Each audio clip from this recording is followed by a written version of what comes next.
Well, hello everyone. Welcome back to another episode of Social Glue powered by Restream. I'm your host, Rachel Moore, as always, pretty much always here with my backdrop fixture here for you every Wednesday at 2 p.m. Eastern, right here on the feed you're watching this on. So we're right now broadcasting on LinkedIn, on Twitter, on YouTube, and Facebook all at the same time. How are we doing that, you might ask? Well, this show is powered by Restream, and I always like to make sure people know how the show is coming to you. I am live streaming to you right now in all 4 places because of Restream. It's pretty awesome, and please feel free to try it out yourself. You can see in the caption in the post, I have put my link where you can try it out. If you're like wondering what the heck, I want to go live on 4 or more different places, you can try it out for yourself.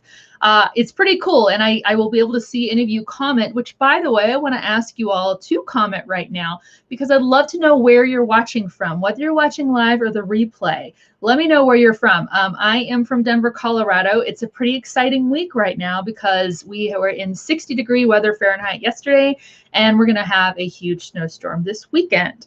I always say the little degree mark next to our degrees, like our temperature. It's actually not a degree mark, it's an asterisk. It's basically saying it could be this temperature, but it's probably going to change into this other thing. So it's always an exciting thing with weather. But that's why I like to hear where all of you are watching from, because everyone's in a different geography. It's really cool for me when I see people from different regions watching the show. And so share where you're from. Share if you're on a couch, if you're on your patio, if you're on your phone on a jog or a walk. I want to hear where you're watching this show from. And again, welcome to Social Glue powered by Restream. A quick little rundown of what this show is. So basically, I believe that social media is glue. It brings us all together. It connects us. So many things do connect us, and this is just one huge way that we are all connected. So I brought the show to light because, with the help of Restream, because I really wanted to showcase out there people in social media, also the news about social media, and we even bring a little poetry here. So you're going to hear 3 segments today. We're going to go over some Social Glue news items. There's always something changing or developing or adding or sometimes going away in the social media industry. So we're going to talk about some top 3 items today. Then we're going to introduce our Social Glue shout out guest this week. And I love that part because we meet someone who works in social media, but they always provide some really solid insights that are going to help you in whatever business or capacity you are in, marketing or operations or whatever. You're going to know more after this show because of our guest. And then at the very end, we always wrap up with a haiku. Why a haiku? Because it's the only kind of poetry I can really write well. So. And it's easy for everyone to write. So I always like that low barrier of entry with that. So we're going to kick things off right now and get into our Social Glue news segment. So I will go ahead and share my screen. And you can see that I am going to swap around my shots here a little bit so I can put things right where I want them. See how that works really nicely. So this one was the tweet heard around the world on International Women's Day, nonetheless. So if you're raising your eyebrows right now, if that eyebrow is getting right up to your hairline, there's a good reason. So this was a tweet that went out from Burger King UK. It is no longer there. If you go try to find it, they deleted it. So here's what happened. So Burger King UK put out a Twitter thread. Now, a Twitter thread is different than a normal tweet because it's basically a tweet with a reply tweet and then any other number of reply tweets there. And it is shown in a thread where it's almost like chapters, right? But each is a standalone tweet, but it just shows that they're connected. This tweet you're seeing on your screen is what led off the whole Twitter thread. It was the first thing people saw.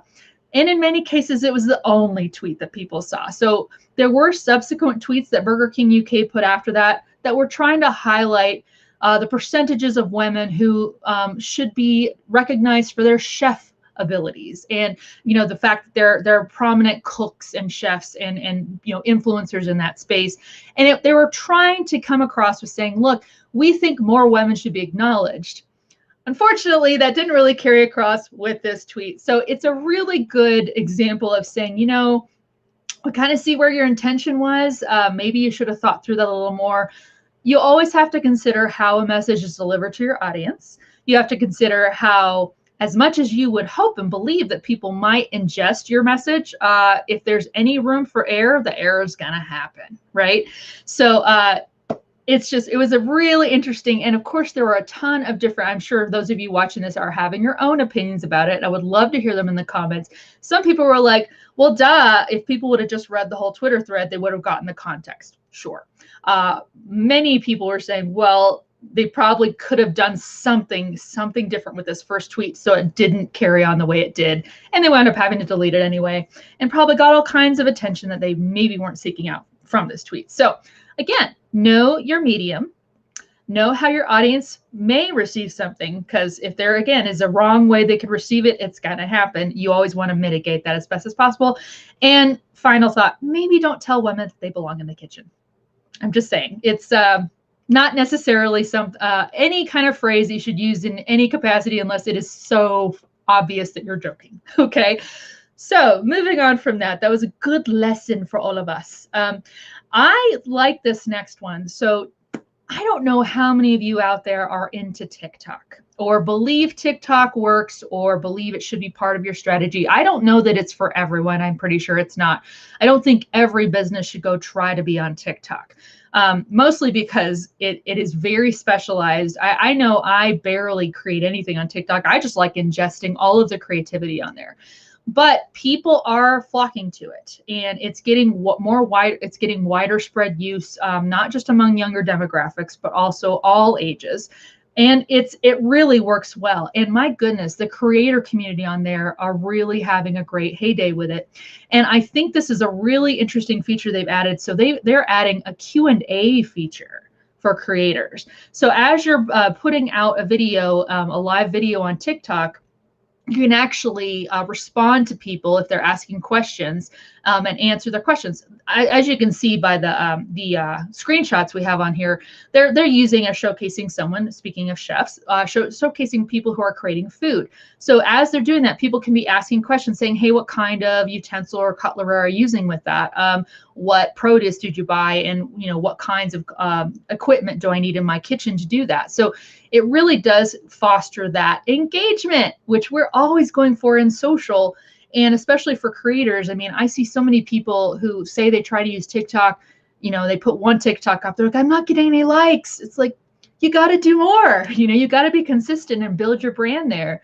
A Q&A feature is a fabulous way to do that. I mean, think about it like Ask Me Anythings and things like that. Even with these live streams that we're doing, where any of you watching could comment below, and we could, or comment on the post, and we can answer your question in real time. Works exactly the same way. So I'm interested and curious to see if this particular additive feature is going to swing people to say, maybe we should try to kind of explore TikTok, and haven't considered it before. Maybe now we do.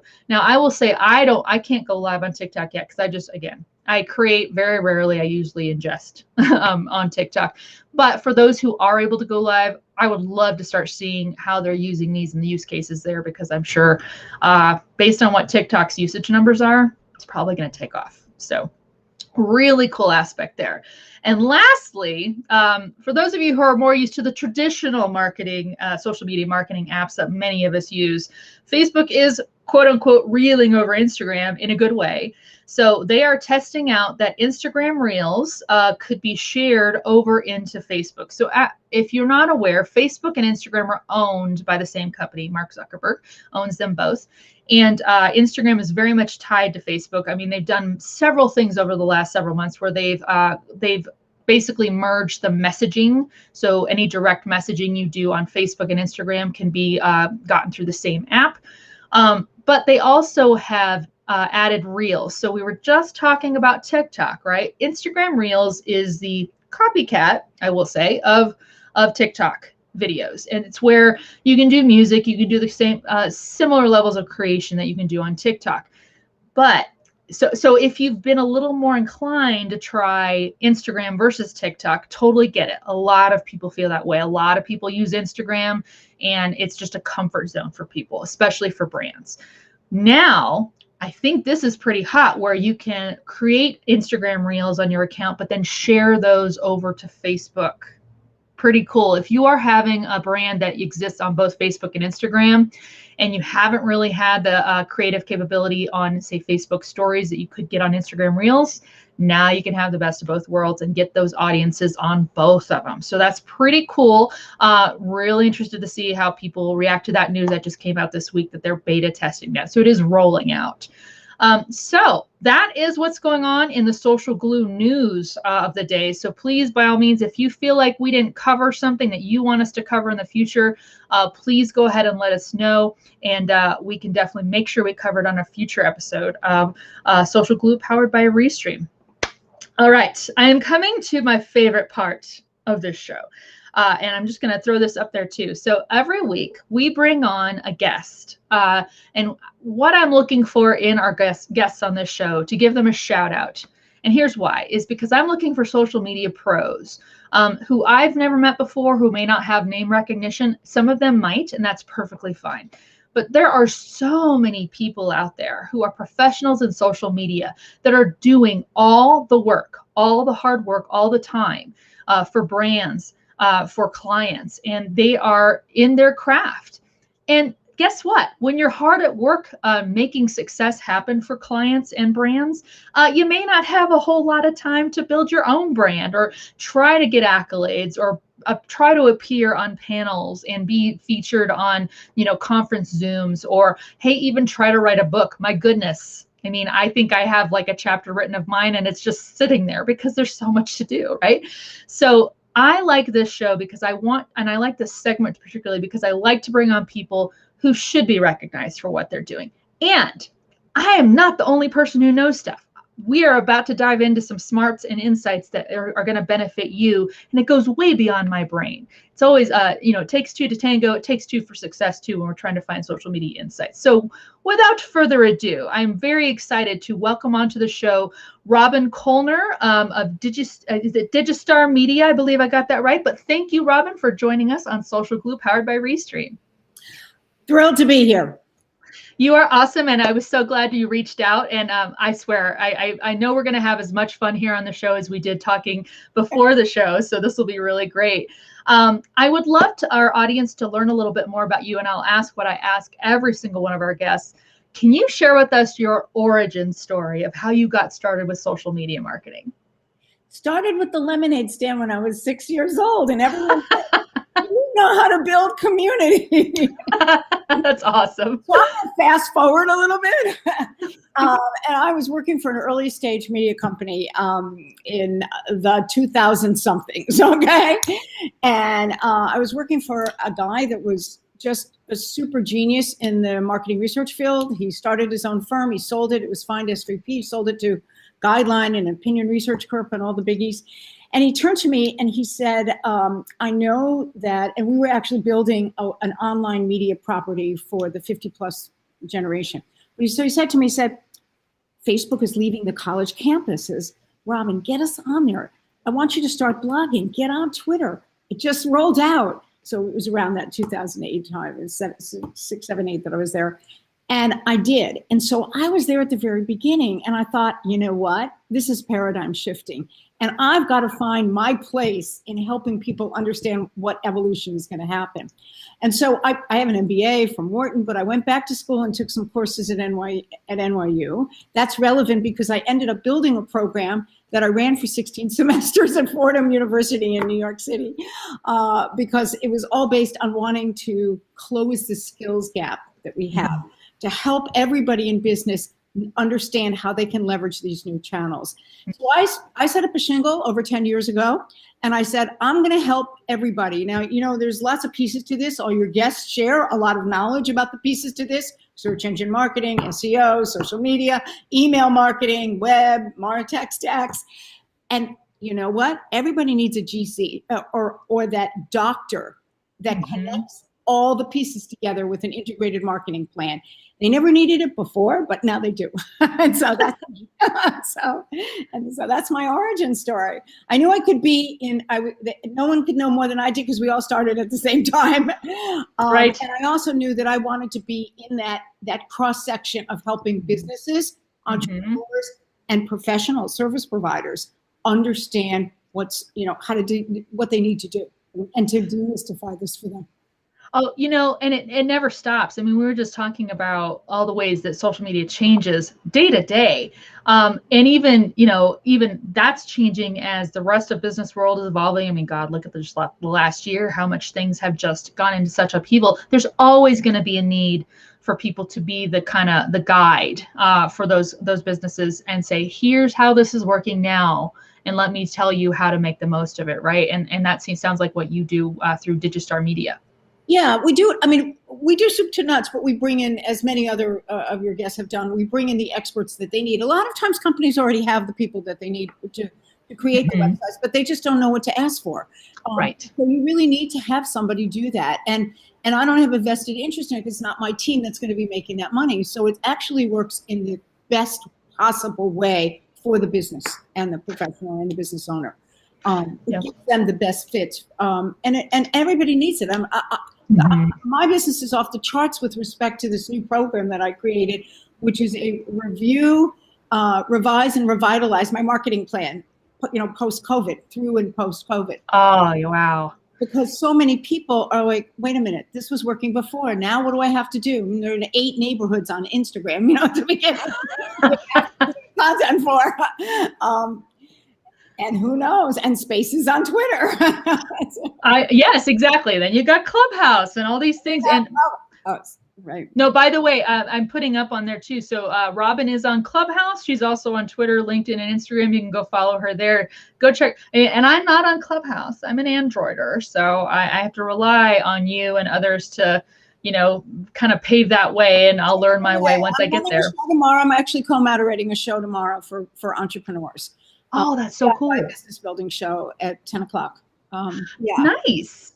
All right. Well, go follow her, everyone, because you're gonna want to be on there. And I know a lot of people are on Clubhouse trying that out. So it'll be good to learn from the master.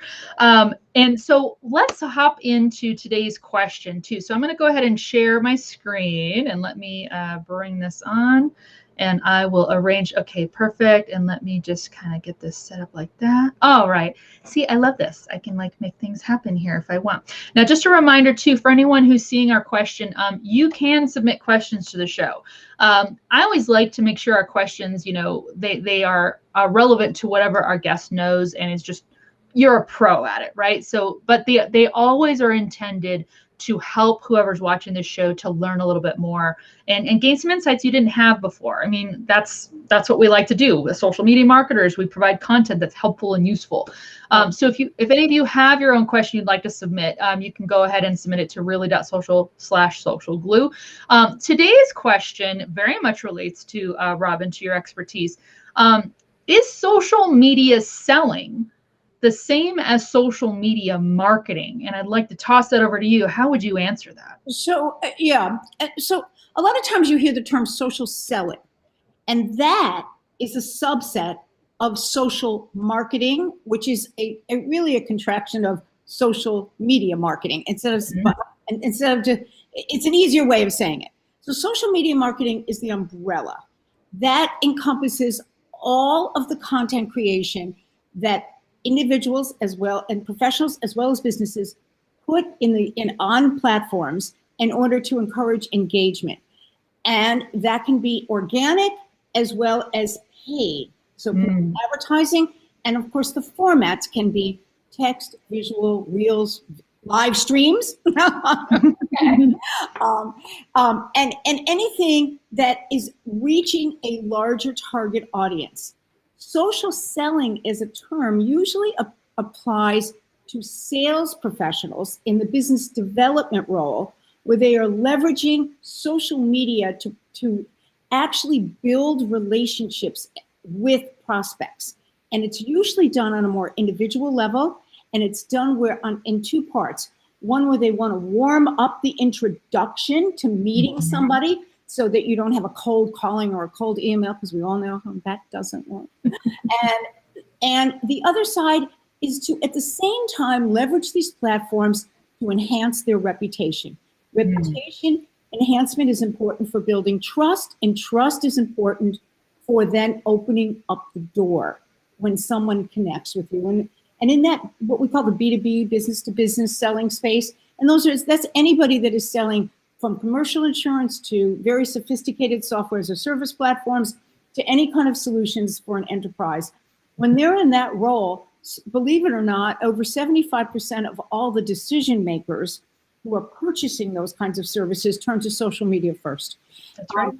So it's critical. Now, you are going to have overlap between the terms, and it shouldn't be designed to be a point of confusion.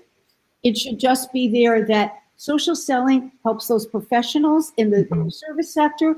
You can also sell direct to consumer. We can buy boots. We can buy wonderful kicks of our sneakers, online. And that also is, and that format usually takes an advertising format. Which again, it's not a one-to-one target. It's more of a one-to-many target. How's that?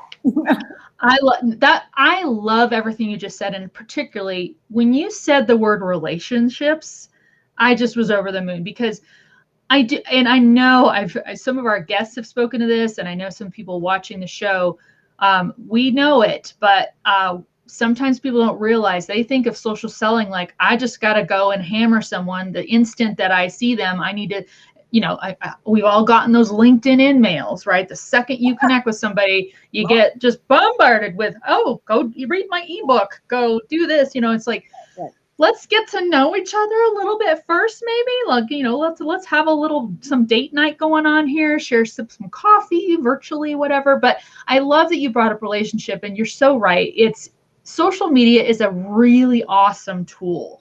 Right. But remember, you're a person and there's a person on the other end of that, and they aren't necessarily just waiting for you to like drop some kind of paid opportunity. Like, yes, of course I want to pay you all the dollars for this. You have to warm them up and develop that rapport and say, hey, but we're human first, right? And let's just create that bond. So I love that you brought that up, and you're right. It's a part of social media marketing. And these salespeople should be using it to foster those relationships or even enhance them, right? If they've got calling or texting or email going on the side, that's an additional way that person can say, well, can I learn a little more about you, right? And I love that you brought that up.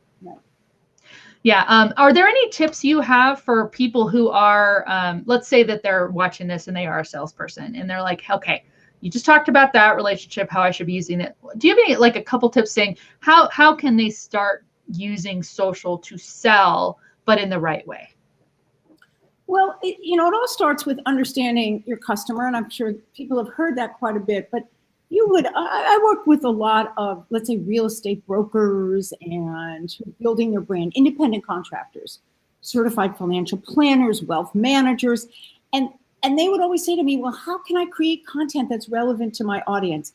And I say, take that notepad with you, and maybe it's talking into your phone, microphone, and jot down all the questions that clients ask you, and all the objections, because that is the framework for being able to then answer what we usually call, pain points, so to speak. But it helps you frame content in a way that's relevant to the person reading it. So a lot of people don't care about how wonderful your products and services are, and that you're selling, XYZ management services or XYZ property and casualty insurance, or that you've been a top reseller in your marketplace for X amount of time. They care about what's in it for them, and so putting on that hat means that you'll be able to take a piece of content and address it to the right audience. And the other tip I have is, remember that even though it takes time to create, like we're doing right now, a live stream video, creating an important blog post or something larger, an ebook, a white paper, a case study, a podcast interview, that particular piece of content can be repurposed in almost any site. It can be used again. It can be emailed directly to someone that's a warm lead, someone that wants to learn more about you. And because not everybody sees everything on social media. In fact, it's the exact opposite. and so whatever effort you put in is going to be able to be used over and over again. The other tip I have is that so many people don't realize that if they are part of a larger organization where there is a marketing department creating content, how to actually use that content and be an ambassador um, for that particular for their own company. It makes them look good, and it makes the company look good. And Rachel, you're an ambassador for another company here, Restream, and that works so well because you're not just shouting out about it; you're proving it. You want to talk. I can't wait to get Restream and get a subscription to Restream. So that is a perfect way where referrals happen more naturally and where whatever effort you put out. The other tip I have is remember to grab a cup of coffee or whatever your favorite beverage is and actually go through your home feed and build those relationships. Make a comment on, make a list of the top 20 people that are important to you, that are part of your referral network, and people that you want to get to know. Look at their content, make a conversation, because it helps their piece of content get seen by more people, and everybody appreciates it. That's right. Thank you so much. Those are wonderful tips. I hope anyone watching this who are trying to use social selling, if you're trying to use social selling for your to build your brand, or just meet your goals for the quarter, I hope you were taking notes, because that's exactly how you should start. And the payoff is for real. Just be diligent at it, and according to what Robin told you, you're going to be a success and make social selling awesome for yourself. But Robin, thank you so much for being our guest today. And again, everyone can follow Robin Colner on Twitter, LinkedIn, Instagram, and Clubhouse. And I believe it's at Digistar Media as well. Yeah, it's at Robin Colner. It depends upon the site, and there's all kinds of reasons for that. But Robin Colner first, and Digistar. The Digistar frame is on LinkedIn and on Facebook. The rest are under Robin Colner. Wonderful. Well, Robin, thank you so much for being our Social Glue shout out guest for this week. And I really appreciate your insights. They are awesome. Thank you. Great to meet you. Have a great day. Awesome sauce. I tell you, everyone, you're not going to find better and frankly free content and insights and instruction and guidance than you're going to find on this show and other shows like it, right? We are here to help raise the tide for everybody. And Robin is just another one of those awesome guests that we've been able to have on the show that can help do that. So I hope you found that helpful. Please, if you did find it helpful or want to know more, comment and reach out to Robin as well. You can comment on the post, and we'd love to answer any other questions you have. But that was some social selling masterclass going on right there. It was awesome. All right, so let us segue in a moment to the final aspect and segment of today's show, which is poetry. We're going to talk about our social glue haiku. But before we do that, do want to remind you can try out Restream for yourself. So you've seen the show today. I am able to add captions at a whim. I'm able to play a video at the start of the video of this show. I'm able to bring on a guest. I can actually bring up to 10 guests onto the show if I wanted to. I can broadcast to multiple channels. I've shared my screen. I can do a number of things. I can even overlay chat onto the screen. I can answer your comments live. I can do all that stuff and involve you with the show. All of these things are available through Restream. And try it out for yourself for free for a month. My little link right there, it's bit.ly/Rachel uses Restream. Go give it a shot. You're going to like it, I promise. And guess what? It's not just about live streaming. You can actually record these videos without even going live, and they look fabulous. Just brand them right off the top with your colors and your logos and everything. You got it. You got it all right here. So really awesome tool. I love Restream, and I'm sure Robin's going to love it too, right? And you will as well. So let us segue into the final segment of today, which is the social glue haiku. Now, just a reminder, you can submit haikus to the show. I would love it if you do that, because I write some of these myself. Sometimes I get on a whim. I'm like, ooh, I can write a haiku. And that's why I like haikus, is because I can actually write them. No iambic pentameter involved, right? It's not a sonnet. It's a 3-line poem, 5 syllables, 7 syllables, 5 more syllables, and that's it. So today's social haiku is, let me just bring it on the screen. All right, I made this one for today's topic. Marketing or sales? The difference lies in where you're in the funnel. Haha. So that was my haiku for today. I told you it's pretty easy. I actually wrote that in about 2 minutes, and I challenge you to write your own as well. And we'll give you a shout out with your handle and everything right here on the broadcast, so that people can go follow you and ask you for more haikus. Maybe anything else that you're willing to provide through products or services or what have you. So I want to thank everybody again for joining the show today. We are on every Wednesday at 2 p.m. Eastern right here on LinkedIn, on Twitter, on YouTube, and on Facebook. And always looking for your participation, because it really, the show, I'm a host. I am really just a medium to bring you the stuff you need about social media. And that's, again, why I called it Social Glue. We're trying to bridge those gaps and bring people together. So I hope you all are together. Maybe you're not together yet. That's been a saying over in our community lately, because we're all still kind of getting used to this whole, vaccination thing. And when can we start to get in groups again? Give it some time, y'all, but we're together thanks to the power of digital and social media. And I really appreciate everyone watching today. And we will catch you next week for another episode of Social Glue powered by Restream. Thank you, everyone, and have a great rest of your week.